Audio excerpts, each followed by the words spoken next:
Welcome to my journey to wealth in 10 days. Ever wondered if it's possible to make significant financial progress in a short amount of time? I'm putting that question to the test, and I'm inviting you to come along for the ride. Over the next 10 days, you'll see my exact steps, the hurdles I face, and whether this ambitious goal can actually be achieved. Are you ready to find out? Let's begin. Chapter 1. Why money feels so hard. I've been thinking about money a lot lately. Not just how much I have, but how it feels. And honestly, it feels hard. Like no matter how much I earn or try to save, it just keeps slipping through my fingers. Sometimes it feels like I'm doing something wrong, but I don't even know what that something is. I've never really been taught how to handle money. Sure, I've heard the basics. Save more, don't spend too much, invest. But no one ever actually showed me how to do it, so I've been guessing. A lot. And most of the time, I feel like I'm just trying to survive, not get ahead. What no one taught me about money. Here's what I've realized today. It's not my fault that money feels confusing.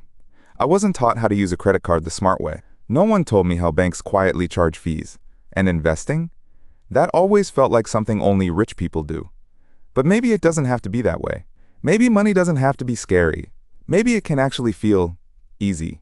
What if there was a system? Like a simple way to manage it all, that works even if I'm not a money person. That's what I want to figure out. That's why I'm starting this journal. A small shift in how I think. I used to think being good with money meant being perfect, never spending, always saving, being strict and serious all the time. But I'm starting to believe it's actually about having a plan. Not a strict budget, just a system that fits me. A way to pay bills, save, and still enjoy life, without feeling guilty all the time. Maybe it's not about knowing everything. Maybe it's just about starting somewhere. My promise to myself, I don't need to figure it all out today. But I'm done avoiding it. I'm done saying, I'm just bad with money. That's not true. I just haven't learned the right way yet. So I'm going to take this one step at a time. Learn a little each day. Build something that works for me. Because I don't want to just survive with money. I want to feel calm. I want to feel free. I want to feel wealthy in the way that matters most. Let's see where this goes. Chapter 2. How I leveraged my credit card for maximum benefit. So today I finally sat down and looked at my credit cards. Not gonna lie, it made me nervous. I've always thought of credit cards as dangerous. Like a trap just waiting for me to mess up. Swipe, swipe, swipe, and boom, debt. But I read something today that really surprised me. Credit cards are not the problem. How we use them is. That hit me. How I finally understood credit cards. Credit cards aren't evil, they're just tools. If I learn how to use them the right way, they can actually help me build wealth. Like, what? I always thought people who were rich didn't need to use credit cards. But it turns out, smart people use them all the time. They just don't carry balances or pay interest.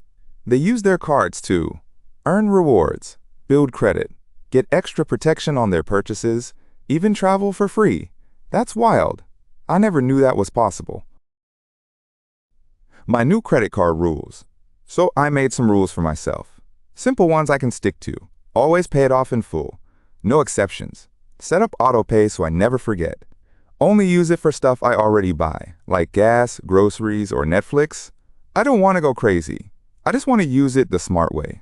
That means no more minimum payments. No more I'll just pay half this month. That's how people fall into the trap. One cool thing I learned. Credit cards can actually build my credit score, which means better rates if I ever get a loan. Easier time renting an apartment. Lower insurance premiums. And I won't need to beg someone to co-sign for stuff. All because I use my card responsibly. Who knew? A script I might try. I read that I can even call my card company and ask for a lower interest rate, a higher credit limit, or to waive a fee I was charged. I don't know if I'll do that yet, but I like knowing I can. Maybe one day I'll try this. Hi, I've been a good customer and always pay on time. I'd like to request a credit limit increase. That alone can help my credit score go up, without even spending more. Pretty cool. One step at a time. Today felt different. I didn't feel afraid of my credit card. I felt like I was taking control of it. like it was just another tool, and I was finally learning how to use it the right way. Credit cards aren't magic, but they're not monsters either, and I'm not afraid of them anymore. On to the next step tomorrow. Chapter 3. Stop letting my bank rip me off. Okay, today I looked at my bank account, and wow, why didn't anyone tell me that banks could steal from you slowly? It's not dramatic like a scam or anything, but it's all these tiny fees, quiet ones that show up at the bottom of your statement. $12 maintenance fee, $3 ATM fee, $35 overdraft fee. I didn't even know I was overdrafting. It's like getting charged just for having my own money. I never really noticed before. I just accepted it, like, I guess that's how it works. But today I realized I don't have to keep letting that happen. Banks are businesses, not my friends. I used to think my bank was just some neutral place where my money lives, but now I see it differently. Banks are businesses, and they make a lot of money off people who don't pay attention. They count on me staying quiet. They count on me being too lazy to switch, and they make billions that way. But I'm not doing that anymore. My bank to-do list. Here's what I'm working on now. Find a better bank. One with no monthly fees, free ATMs or ATM reimbursements, higher interest on savings. I found a few online banks that look pretty good. No physical branches, but honestly, I don't even go into the bank anymore. Set up a buffer. I'm going to keep a little extra in my checking account, like 1 week's worth of expenses, so I never go into overdraft again. Split up my savings. Instead of one big savings account, I'm going to open a few and give them names. Emergency fund, weekend trip, laptop upgrade. That way, I actually know what I'm saving for. It feels more real. I can actually call and ask? This surprised me the most. I can call my bank and ask for fees to be waived. Like, actually pick up the phone and say, "Hi, I saw a $35 overdraft fee on my account. I've been a customer for a while and usually keep my account in good standing. Can you remove it?" I've never done that before. I guess I've always just paid it. But now I know better. Switching banks feels like a power move. I used to think switching banks was this huge, complicated thing. It's not. It takes a little time, sure. But once I switch, my money will stop getting eaten up by fees. I'll earn actual interest. I'll feel like I'm finally in charge of where my money lives. And that feeling? That's worth it. Final thought for today. Banks don't have to win. I'm not going to sit back and let them nickel and dime me anymore. I'm not afraid to move my money. I'm not too lazy to make a better choice. Today I took another step toward getting wealthy by just paying attention. Feels good. Chapter 4. Build wealth before I think I'm ready. Okay, today it was about investing. Just that word used to make me anxious. I always thought investing was for people who wear suits and say things like, diversify your portfolio. But I learned something today that completely changed how I see it. You don't have to be rich to invest. Investing is how regular people become rich. That flipped a switch in my head. I've been waiting for later. I've always told myself I'd invest later. When I had more money, when I was debt-free, when I was older, when I felt ready. But what I learned today, waiting is actually what's holding me back. Because investing isn't about timing the market or finding the perfect moment. It's about time in the market. The earlier I start, even with small amounts, the more it grows over time. Like a lot. The math that blew my mind. Let's say I invest $100 a month. That's not much. But over 30 years, with compounding, that could grow into hundreds of thousands of dollars. Literally money I earned while doing nothing, just by being consistent. Suddenly, investing feels less like a gamble and more like a quiet superpower. Where do I even start? Here's what I'm looking into. 401k. My job offers one. They even match some of my contributions, which is basically free money. So step 1, I'm signing up for that. Roth IRA, this one is great because when I retire, the money comes out tax-free. I didn't know that before. The name sounds scary, but it's actually pretty simple to set up online. Index funds. I'm not trying to pick stocks. I'm just looking for low-cost index funds. Basically baskets of stocks that grow slowly and steadily over time. Way less risky. I don't need to be an expert. I just need to start. Small, consistent, automated. New rule. Automate everything. I realized the best way to stay consistent is to take myself out of the equation. If I have to choose whether or not to invest each month, I might skip it. But if it happens automatically, no thinking, no excuses. Just progress. So I'm setting up automatic transfers, a small one from my checking to my Roth IRA. My 401k contribution, taken straight out of my paycheck. That way, I'm investing in my sleep. Final thought for today. I used to believe that investing was something I'd do someday. But now, I don't have to be ready. I just have to begin. Even if it's $20. Even if I'm still learning. Even if it feels scary. Because every dollar I invest today is a gift to my future self. And that's a future I want to feel proud of. Chapter 5. Spend on what I love. Cut the rest. I used to feel guilty every time I spent money, even on small things. Coffee with a friend, ordering dinner when I was tired, buying a hoodie I really liked. I'd always think, I should have saved that. And then I'd feel bad, even though those things made me happy. But today, I read something that stopped me in my tracks.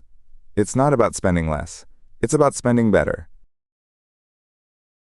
I don't want to feel guilty anymore. What if I could buy the things I love without guilt and still hit my money goals? That's what this idea of conscious spending is all about. Instead of tracking every penny, I can build a plan where I cover my bills, save and invest automatically, then spend what's left on things that bring me joy. No guilt, no stress, just intention. My spending plan. That doesn't feel like a budget. I wrote down a really simple breakdown of where my money goes. 60% to fixed costs, rent, groceries, bills, phone, gas, 10% to investments, 401k, Roth IRA 10% to savings, emergency fund, travel, new phone 20% for fun, literally anything I want. Guilt-free, that last part. That's the game changer. Instead of feeling bad for spending, I now have a designated space to enjoy my money. I call it my Rich Life Fund. What do I actually love? I made a quick list today of the things I actually love spending money on. Really good food and weekend brunches, books, can't help it, travel, and little weekend getaways, gifts for people I care about, a clean, cozy apartment, and the stuff I don't care about, trendy clothes, daily takeout lunches. I barely enjoy subscriptions. I forgot I had random Amazon purchases. So I'm making a deal with myself. Spend more on what I love. Cut the rest without hesitation. It feels different now. Instead of feeling like I'm being bad with money when I enjoy life, I feel in control. I'm not spending mindlessly, I'm spending on purpose. I don't have to live cheap to build wealth. I just have to be clear about what matters to me. And honestly, that feels more freeing than any budget ever has. Chapter 6. How I created a financial system that runs smoothly. Today I realized something kind of wild. Willpower isn't a money plan. I always thought I just needed to try harder to save. Like if I had enough discipline, I'd stop spending and magically grow my savings.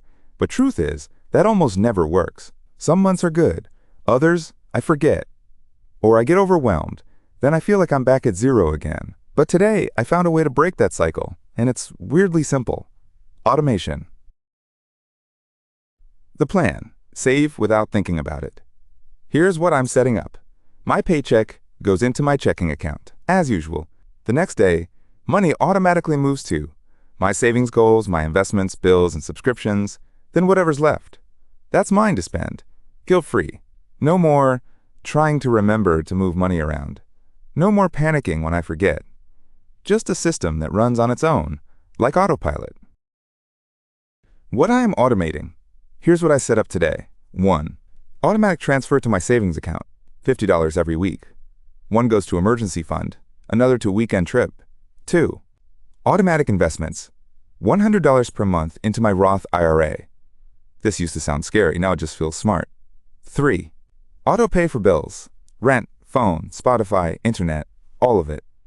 No more late fees, no more forgetting. 4. Buffer in my checking account. I'm keeping a week's worth of spending in there, just in case anything slips through. Saving feels easy. Here's the crazy part. I don't even feel the money leaving anymore. Because it's automatic, I just plan around what's left. And the best part? I'm saving more now than I ever did when I was trying really hard. Turns out, Trying harder wasn't the answer. Setting up systems was. Chapter 7. I don't need to be a money genius. Today I had one of those wait what moments. I was watching this video where someone said, you don't have to be a financial genius to build wealth. You just have to be consistent. It hit me because I've always thought I was behind when it came to money. Like, I didn't know enough. I didn't grow up learning this stuff. I don't follow the stock market or know how to time the market. So I thought maybe this whole investing thing wasn't for me. But today I learned something that completely changed that belief. Most experts don't even beat the market. This blew my mind. Most professional investors, the ones who literally do this for a living, can't even beat a basic index fund. Like, what? Here I am thinking I need to read all these books and predict the future. Meanwhile, people with fancy degrees are losing to something called the S&P 500 that just tracks the entire market. So instead of trying to be smarter than everyone else, I'm doing what actually works. Low-cost index funds, set it and forget it investing, automatic monthly contributions, letting time do the heavy lifting. That's it. That's the whole plan. And honestly, I can do that. I used to be scared of doing it wrong. I used to be afraid I'd mess everything up, pick the wrong thing, lose money, look stupid. But now I realize it's not about getting everything perfect. It's about showing up again and again and letting the system do the work. I don't need to check my account every day. I don't need to chase headlines. I don't need to optimize everything. I just need to keep going. Money isn't about intelligence. It's about habits. The richest people, they aren't always the smartest. They're just consistent. They start early. They stick with it. They don't overthink it. And that's something I can do. My plan: 1. Stick with my automatic investments. 2. Don't panic when the market dips. 3. Leave it alone and let it grow. 4. Keep learning at my own pace. No pressure. No perfection. Just progress. Final thought for today. I don't have to be a genius. I just have to keep going. And that's exactly what I'm doing. Chapter 8. Start small, build big. I used to think I had to wait until I had a lot of money to start building wealth. Like, what's the point of investing $50 a month? It felt like dropping coins into a wishing well and hoping for the best. But I'm learning now that it's actually the small steps, done consistently, that lead to big results. Starting small isn't weak. It's smart. I don't need to be ready. If I keep waiting until I feel ready, I might never start. There's always going to be a new bill, something to fix, some better time that never comes. But every month I delay, that's one less month my money could be growing. So I've made peace with starting where I am, not where I wish I was. The power of just $100. I did some quick math today. If I invest $100 a month for the next 30 years, even without raising that amount, I could end up with over $150,000 thanks to compound growth. That's from starting small and not stopping. And if I increase it slowly over time, even better. The key is to keep going. Right now, I'm investing a small amount. I'm saving automatically. I'm spending consciously. I'm slowly building an emergency fund. It doesn't feel like anything flashy, but I know this is how real wealth is built. Not with big, risky bets, but with steady habits that quietly change everything. Tiny wins I'm celebrating. 1. I set up auto transfer into my Roth IRA. 2. I saved $100 in my travel fund. 3. I canceled 3 subscriptions I didn't even use. 4. I didn't impulse buy that random thing online last night. These might seem small, but every time I follow through, I feel a little stronger, a little more in control, a little more like the person I want to become. Final thought for today / start small, build big. Not just with money, but with everything. I'm learning to stop waiting for perfect. Because what I'm building now, it's already working. And the best part, I know it's just the beginning. Chapter 9. Wealth on Autopilot. I've never thought of myself as organized with money. I've always been more of a wing it kind of person, hoping I'd have enough left at the end of the month, then feeling frustrated when I didn't. But something has shifted lately. Since I started setting up a system, auto-saving, auto-paying, investing without overthinking, money's felt quiet. Not gone, not stressful, just calm. And today I realized I'm building wealth without even thinking about it. My system is doing the work. Every month now, my paycheck hits, my bills get paid automatically, a set amount moves into my savings, a chunk goes into my investment account, what's left is mine to spend, guilt-free. And you know what? It works. It feels good. It makes me feel like I've got my SH*T together. I'm not scrambling. I'm not forgetting. I'm just flowing. Check in, not stress out. Instead of checking my account 10 times a week, like I used to, I now check in once a month. I call it my money check-in day. I open my account, make sure everything looks right, and update anything if I need to. Takes about 10 to 15 minutes. That's it. Then I move on with my life. The rest of the time, I don't have to think about it, because I know my system's working for me. What happens when life changes? Good question. I thought about that too. Like, what if I lose my job? What if a big expense hits? That's why I've built in a buffer in my checking account, a growing emergency fund, a habit of checking in and adjusting, not freaking out. Life's always going to change, but now I've got a system that can flex with it, not fall apart. What I'm learning. Wealth doesn't have to feel loud or complicated. It doesn't require constant effort or tracking. It grows quietly when you just keep showing up. I'm not doing anything extreme. I'm just following through. And somehow, that's enough. Final thought for today. The goal isn't to hustle harder. The goal is to build a system so good it hustles for you. And now that mine is up and running, I get to focus on my actual life. That's real wealth. Chapter 10. Design the life money can't buy.